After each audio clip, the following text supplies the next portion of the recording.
Hello po mga kababayan, si Dante Maravillas, Bicolano vlogger, broadcaster from Albay. Dito na naman po tayo sa ating podcast, Life with Dante N.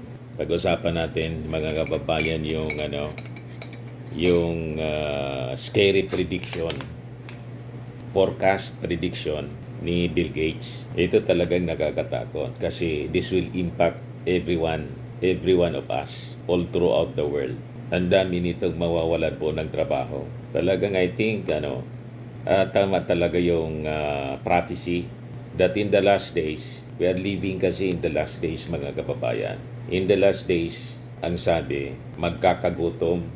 Siyempre, magugutom yung mga tao kung mawawala ng trabaho. Bakit po mawawala ng trabaho? Dahil po sa artificial intelligence. Kasi sabi po ni Bill Gates, in just 10 years from now, yung mga tao will be replaced by AI sa trabaho. Ito na daw yung mangyayari. Ito ang mga magiging future ng trabaho. Bill Gates says a 2-day work week is coming in just 10 years. Thanks to AI replacing humans for most things. So yung mga companies, mga kababayan, hindi na most of the companies na pinagtatrabahuan, including government siguro, siyempre, kung automated na lahat, hindi na kailangan ng empleyado, maraming empleyado, o di na kailangan magtrabaho ng sa pribado 6 days yung trabaho, 6-day work week. Sa gobyerno, 5 days work week. Imagine 2-day work week na lang po ang mangyayari with the introduction ng artificial intelligence sa mga companies. So ano na mangyayari sa atin? Mawawala ng trabaho. Alangan man, 2 days ka, 2-day work week ka lang. Pagkatapos, sisweldohan ka ng dating the same amount of salaries na tinatanggap mo nung nagtatrabaho ka ng 5 araw sa isang linggo or 6 na araw sa isang linggo. Di ba po? So this is actually scary. Scary prediction by Bill Gates. Sabi dito, billionaire Microsoft co-founder Bill Gates says artificial intelligence may soon automate almost everything and with it usher in a 2-day work week in less than a decade. So mag-isip-isip na po tayo mga kababayan. Habang may panahon pa, ano yung magiging fallback position ninyo. Di ba? It will affect us all of us. Ito po, i-replay ko yung interview sa kanya. Bill Gates on AI job losses. Yeah. It's scary. It's completely new territory. Yan, dali lang. This is a bit scary. It's completely new territory. I mean, will we This is still need scary, humans? a little bit scary. Not for most things. We'll decide. I mean, hosting a talk show, definitely. You're gonna need, really? Well, we'll decide. Like baseball, we won't want to watch computers play baseball. That's correct. Yeah. And so there'll be some things that we reserve for ourselves. But in terms of making things and moving things and growing food, over time, those will be basically solved problems. Yeah. People are like, wow, this is a bit scary. It's completely new territory. I mean, will we still need humans? Not for most things. We'll Hindi na decide. kailangan ng tao. I mean, hosting a talk show, definitely. You're gonna need humans? Most of all things na ginagawa, the usual na ginagawa natin, hindi na kailangan ng tao. So ano na yung mangyayari sa mga tao? Magiging jobless. Massive joblessness all throughout the world. Pag walang trabaho yung tao, ano mangyayari po? Magugutom. Pag gutom yung tao po, mga kababayan, hindi na yan makaisip ng matino. Di ba? Magkakagulo tayo nito kasi maraming taong gutom. Sabi sa kasabihan mga kababayan, a hungry man obeys no law. Hindi na, wala nang sinusunod na batas. Kasi gutom yung tao. You see? So that is a scary prediction mga kababayan that will happen within 10 years, sabi po ni Bill Gates. Ito, pakinggan po ninyo. AI will replace humans in most tasks, but not in 3 key professions. According to Gates, AI can handle repetitive jobs, data analysis, and even content creation. But Pati it yung will struggle content with creation careers that tulad ng require ginagawa empathy, natin. human judgment, and creativity. So, what are the 3 jobs AI won't replace anytime soon? Teachers, because inspiring minds need human connection. Psychologists, emotional intelligence can't be coded. Healthcare professionals, where empathy matters as much as expertise. Will your job survive the AI wave? Let us know in the comments. Like, share, and subscribe for more AI. You see, yung mga teachers will survive daw. Pero sigurado, mababawasan to. Kasi yung ibang mga tasks na ginagawa ng mga teachers po, magiging automated na. AI na rin po. AI operated. You see?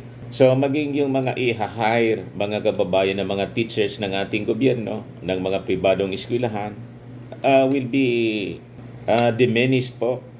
Mababawasan po, mga kababayan. You see, every year, thousands of graduates sa iba-ibang mga kurso ang pinoproduce ng iba-ibang mga eskwelahan, both in private and public schools, colleges, and universities. So, saan sila pupunta, mga kababayan? That is the scary future ng ating mundo. Sabi po ni Bill Gates. So, i-share ko sa inyo itong negative impacts of AI para makapaghanda po tayo, makapag-isip-isip tayo, ano ba yung mga fallback positions na dapat nating i-consider po. Ito, sabi rito, Negative Impacts of Artificial Intelligence. Written by Bernard Marr. Bernard Marr is a world-renowned futurist influencer and thought leader in the fields of business and technology with a passion for using technology for the good of humanity. He is a best-selling author of over 20 books, writes a regular column for Forbes and advises and coaches many of the world's best-known organizations. He has a combined following of 4 million people across his social media channels and newsletters and was ranked by LinkedIn as one of the top business influencers in the world. Bernard's latest books are Future Skills, The Future Internet, Business Trends in Practice, The Generative AI in Practice, and AI Strategy. So, very credible author, mga kababayan. Kaya yung ganyang mga yung ganyang mga sinasabi rito, ano ba yung mga negative impacts? Kapani-paniwala po. Very realistic based sa kanyang tawag dito, sa kanyang experience. Malawak yung kanyang experience in the field of business and technology. So sabi niya rito, artificial intelligence niya is doing a lot of good. Maraming mabuti naman pong dulot yung artificial intelligence as we experience today. Di ba, na nagiging madali yung ating trabaho with the help of artificial intelligence. Kahit ngayon sa editing ng mga sinusulat natin, o di ba, sa mga research, may chat GPT na po, napakadali. Napakaganda ng artificial intelligence. Kaya lang, hindi maiwasan yung mga negative impacts nito sa ating modern world. Kaya sabi dito, dami niyang many benefits for our modern world, but along with the good, there will be inevitably negative consequences niya. The sooner we begin to contemplate what those might be, the better equipped we will be to mitigate and manage the dangers. Yan ang rason kung bakit dito po sa ating podcast, Life with Dan PM, pinili kong pag-usapan natin ito ngayon para maging ready tayo. All of us. Di ba po, mga kababayan? Kasi ito yung magbabago ng ating buhay. Pag hindi naman natin ito, tawag dito, niyakap ang technology, mapag-iwanan tayo ng panahon. Di ba, kahit nga sa itong cellphone, for example, ako, ayaw ko na sana na bumili ng mga bagong model. Eh, sabi ko, pag hindi tayo nag-adapt, paano na tayo? Hindi natin ito magagawa. Kahit may nga yung asawa ko. Gusto lang yung dati. Yung call lang, wala nang yung dati po, mga naunang model ng cellphones. Kasi ganito, every month yata may mga bagong features yung cellphones. Hindi na tayo familiar. Di ba po? Ganon kabilis yung advances in technology, mga kababayan, na kung saan, kung hindi natin pag-aralan, will not embrace all these changes, this progress, mapag-iwanan ka talaga. Yan sabi dito, mga kababayan. Legendary physicist Stephen Hawking shared this ominous warning. Success in creating effective AI could be the biggest event in history ng ating civilization. Or the worst, so we cannot know if we will be infinitely helped by AI or ignored by it in sideline, or conceivably destroyed by it. Kita ninyo, mga kababayan, maganda sana na mayroon tayong ganitong ka-advance na mga technology, pero it will also destroy us. Pati yung ating kabuhayan, yung ating trabaho. So, kailangan makapag-adapt tayo. Ngayon pa lang mag-isip na kayo, ano yung magiging fallback ninyo in case mawalan kayo ng trabaho because of the introduction of AI sa operations ng inyong company. And i-implement itong sinasabi ni Bill Gates, 2-day work week na lang. Anong gagawin ninyo the rest of the days? In a week, tambay-tambay na lang, pasyal na lang. O, di ba? Abang nagkukonsumo tayo, kailangan mong kumain. Di ba? Wala kang trabaho, pero kailangan mong kumain. Di ko wala kang kita. So, kailangan yung remaining 3 days sa 5-day work week dati, may pagagamitan ka noon. Maybe you engage in business. Di ba? So, anong ori ng negosyo yon? Mag-isip-isip na kayo. Or anong ori ng trabaho para kumita pa rin? Kahit 2 araw ka na lang nagtatrabaho. Maganda sana, di ba? 2-day work week. Yan kung may kwarta ka. Compensated pa rin. Kahit wala kang ginagawa. Kasi hindi ka na kailangan ng company mo o ng gobyerno. Di ba? Kasi yung dati mong ginagawa ay AI na. Artificial intelligence na yung nagtatrabaho. O di ba po? Sabi dito ng author po, the first step in being able to prepare for the negative impacts of artificial intelligence is to consider what some of those negative impacts might be. And here are some key ones. Ito yung gusto kong i-share sa inyo. Number 1, AI bias. Sabi rito, since AI algorithms are built by humans, they can have built-in bias by those who either intentionally or inadvertently introduce them into the algorithm. Ganon. If AI algorithm are built with a bias or the data in the training sets, they are given to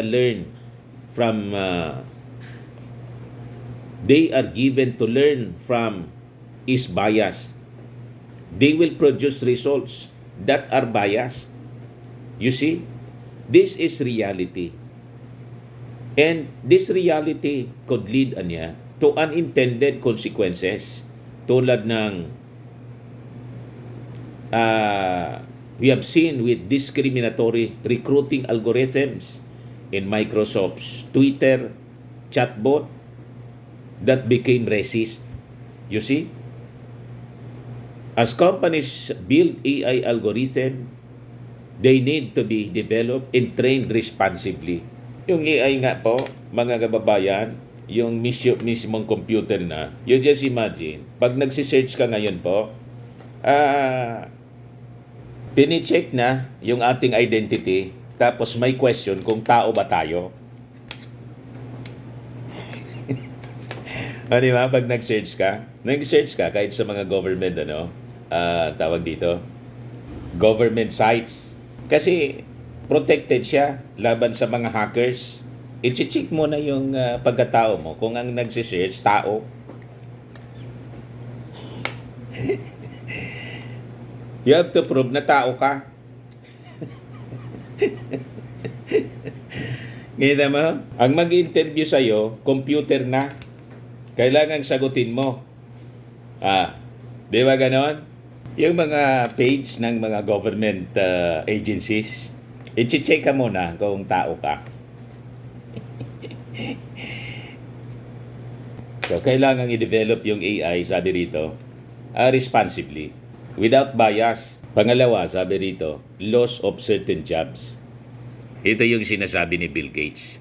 While many jobs will be created by artificial intelligence and many people predict a net increase in jobs or at least anticipate the same amount will be created to replace the ones that are lost thanks to AI technology. There will be jobs people do today that machines will take over. Mga machines na po, computer, yung artificial intelligence ang magti-take over. So ano pa yung pakinabang natin? Pag hindi ka naka-adapt sa changing times, mga kababayan, mawawalan ka ng trabaho. You see? So this early pa lang po, mag-isip-isip na tayo. Ano yung pullback? Pag wala, tapos ka. Kaya ko po, ang ginagawa ko, kahit matanda na tayo, nag-retire na tayo, research ako ng research. Basa ako ng basa. Sabi nga, read and lead. Di ba? Para hindi tayo napag-iiwanan, mga kababayan. So sabi dito, this will require changes to training and education programs to prepare our future workforce as well as helping current workers transition to new positions that will utilize their unique human capabilities. Tama pa, maraming mawawalan ng trabaho. Work displacements po. Pangatlo, a shift in human experience. If AI takes over menial tasks and allows humans to significantly reduce the amount of time they need to spend at a job, the extra freedom might seem like a utopia at first glance. Ayos na niya ito. Hindi na kailangan nating pumunta pa ng opisina. O di ba? Magpa-party-party na lang tayo palagi, araw-araw. The remaining days, 3 days in a week. Kasi yung 5 days work week, reduced to 2-day work week na lang. Party-party. O, di ba? Ang problema, kasi nagtatrabaho ka, 2 araw na lang, pag hindi mo nagamit sa tama, yung remaining days na dati nasa trabaho ka, ayun, lahat yun gastos na lang. Gastos na wala ka mang kita. O, di ba? Ayun ang consequences niyan. Ano magiging resulta niyan sa buhay mo? Maghihirap ka kasi konsumo ka ng konsumo, wala mang pumapasok sa iyong revenues. Wala ka mang income na pumapasok. Ay talaga, di tama yung prediction. Yung prophecy pa naman po sa Bible, yung nasusulat po sa Bible, hindi yung nagkakamali. There will be famines in diverse places. Tagutom. Kasi maraming tao hindi makaka-adapt po. Kaya ngayon pa lang po, pag-isipan na nating mabuti. Sa totoo lang, yung mga nag-graduate ngayon, in 10 years time, magiging irrelevant na po yung kanilang mga pinag-aralan. Wala na. You have to restudy. Kailangan mag-aral kang muli. Kung gusto mong maging relevant ka pa rin. Pag hindi po, useless na yung mga pinag-aralan ninyo. 5 years, 4 years, 5 years. Wala na. Sayang yung pinag-aralan. Kasi, pinalitan na yung trabaho mo, tinake over na ng AI. Yung skills mo na pinag-aralan mo in school, tinake over na ng AI. You see? Yan tinatawag na mga menial tasks, mga kababayan. Pero sabi ni Bill Gates, yung mga teachers niya, health workers, will remain. Kaya lang may mga tasks yung mga health workers po. May mga trabaho yung mga teachers na mababawas po. Di ba? kung nabawasan yung task ng teachers, then malamang sa malamang, kung ako halimbawa may-ari ng eskwelahan, hindi ko na kailangan ng marami pang mga empleyado, mga teachers. Di ba? Take over na yung AI. So, nagbawas ng mga teachers. May teachers pa, kaya lang nabawasan na yung number of teachers na dapat i-hire. Tama po? Baka nga, yung mga subjects ang gawin ng may-ari ng di ba? Imbes na mga separate teachers ang nagtuturo, alimbawa sa history, ito history subject anya, ang gagawin natin, isa na lang na teacher sa history, imbes maraming teachers in separate classrooms.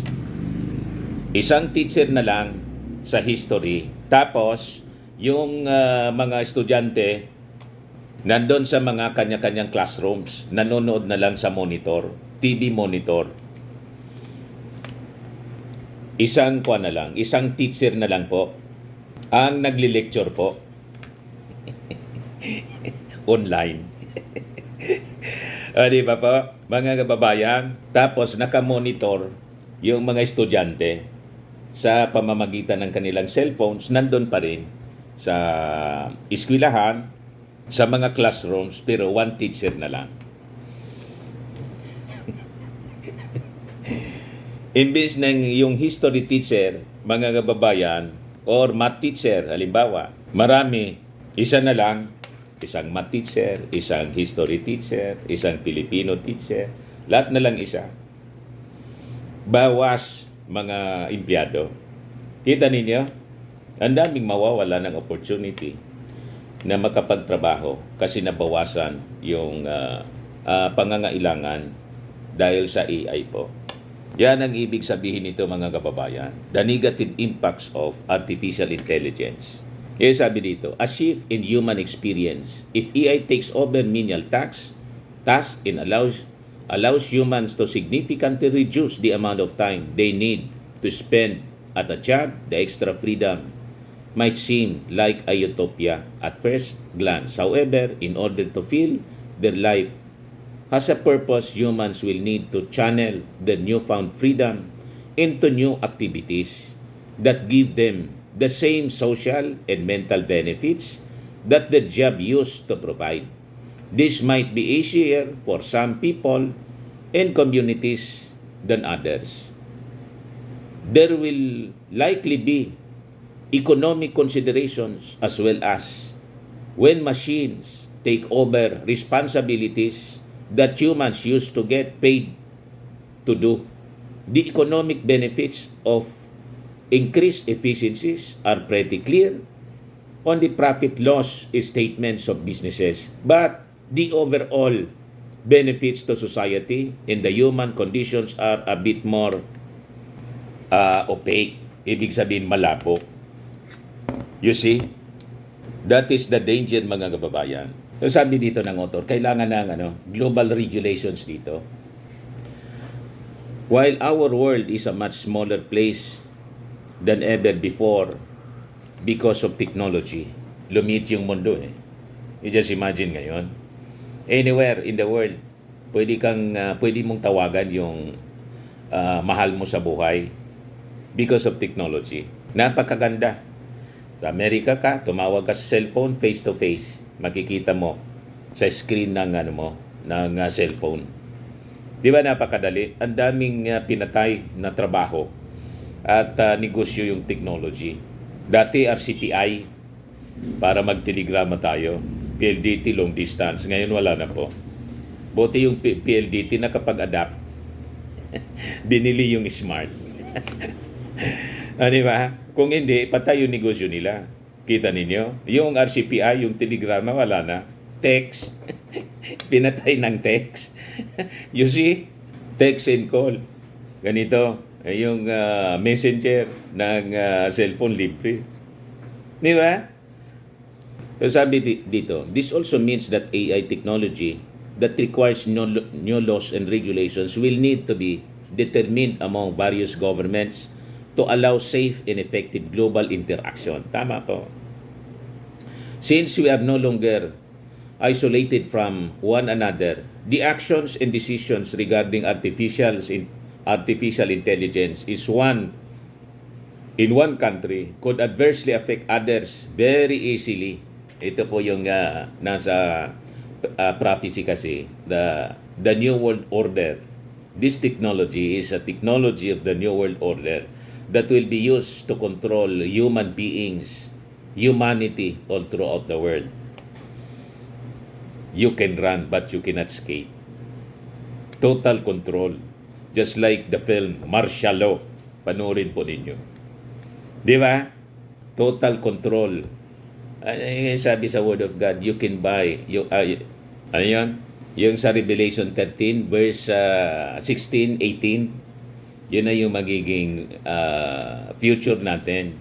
And He caused it all, both small and great, rich and poor, free and bond, to receive a mark in the right hand or in their forehead, in that no man might buy or sell, save he that had a mark, or the name of the beast, or the number of his name.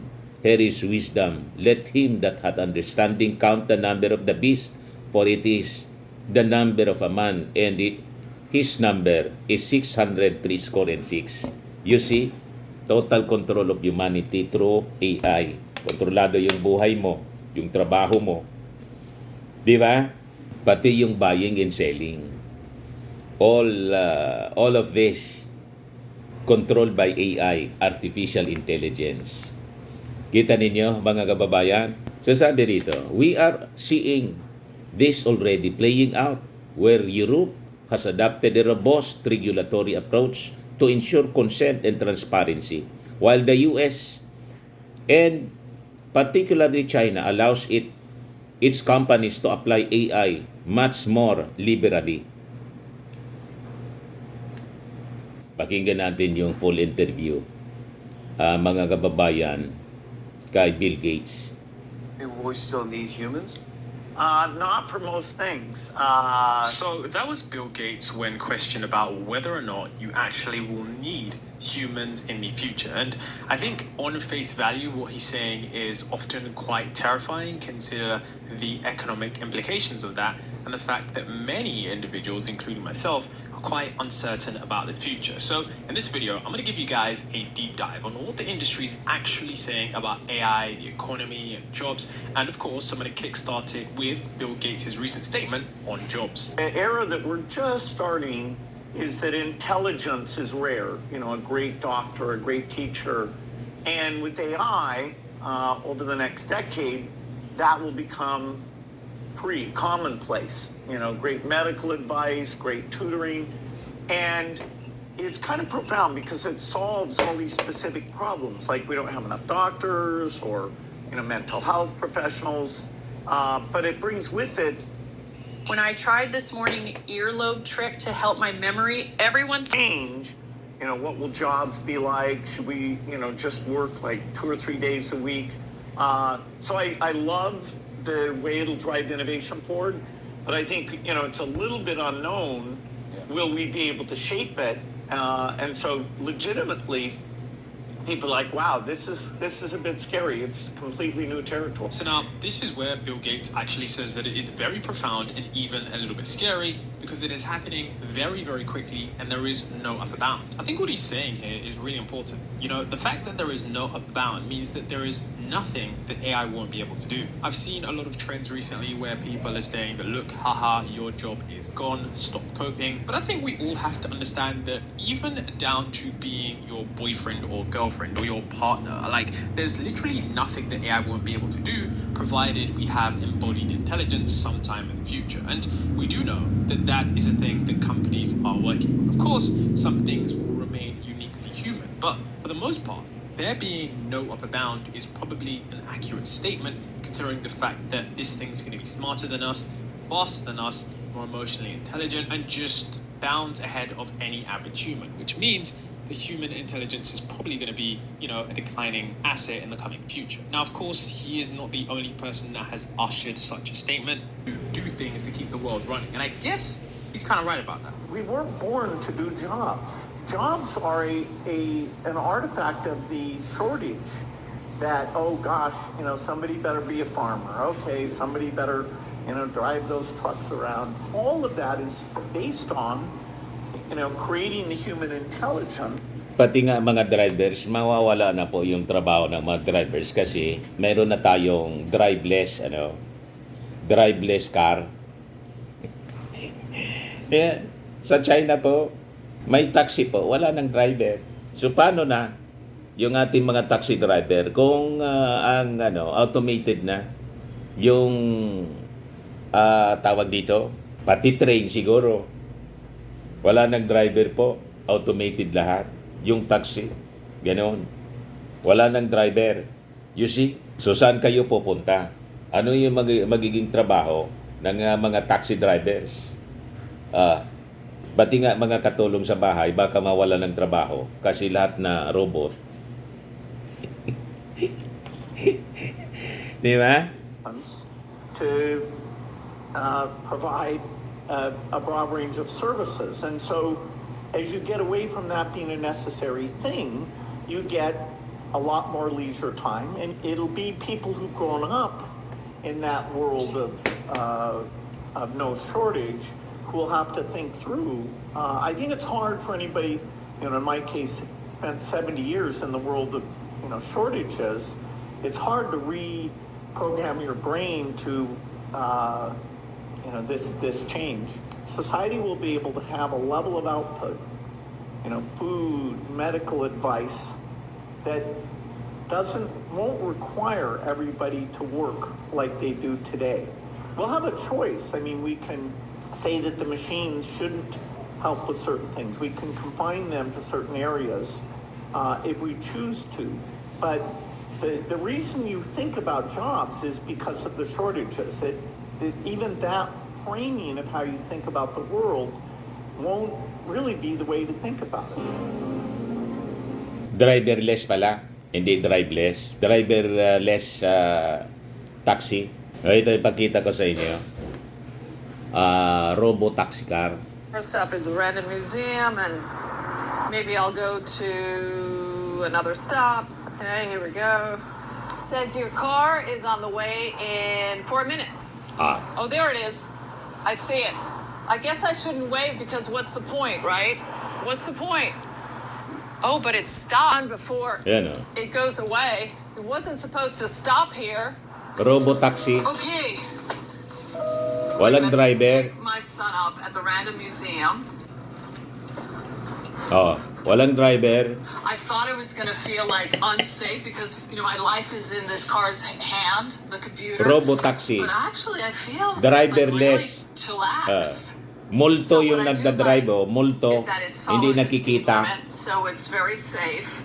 And when it comes to a stop, it does a complete stop, not like a California stop, like we all do. Yan, mga kababayan na magiging future natin. Ang daming wala ng trabaho. Okay, I think we're stopped. Oh my God. Yes. Okay. All right. Right now, there's a green light, and nothing is happening. We are stuck. And not only that, we're not even on the left-hand side. Nag-stop yung taxi. Uh-oh.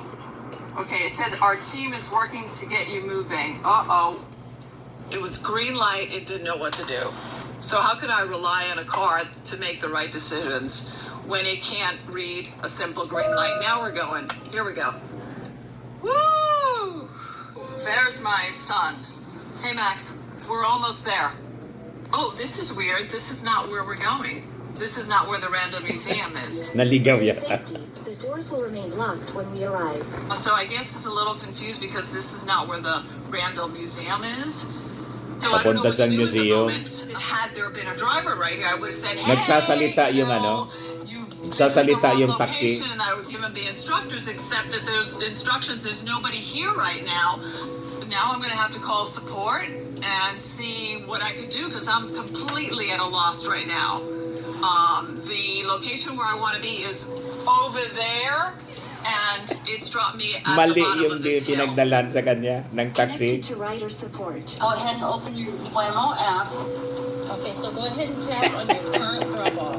Okay, which is Randall Museum, and it says 5-minute walk after drop-off. I would have to go up the hill and around the block. Go to the map to find 10 location. Nagsasalita. Let me see. Hold on. All right, I'm just going to confirm it and see what happens. I don't know what to do at this point. I hope it takes me there. So hopefully it'll make a left, but it's not. It's going to make a right. Ooh, I don't know where it's taking me right now. I wish I could talk to the driver. Then tell him make a right, make a left. Wait a minute. It's going to make a right again. Oh, wait. It's dropping me in the same place where it dropped me off before. Okay. Naligaw. We're back to square one. Hello, Max? Vehicle approaching. Sorry, it didn't work out. And I felt like trapped. It didn't work inside out. here. Anya, mali. I just felt like so useless in this. You don't hire a driverless car, it drops you off and then tells you your location is 5 minutes away walking. That's not even cool. My son could have 5 ran minutes or away ba? walked down the hill. That would have been okay. But what if it had been a disabled person, somebody on crutches and a wheelchair? They can't do that. Kung I emergency came po, into this patay na. like with a lot of optimism, and now I'm not sure. I would say have fun with it, but be prepared to be frustrated. So, ginawa niya, kinumander niya yung... Nag-drive na lang siya.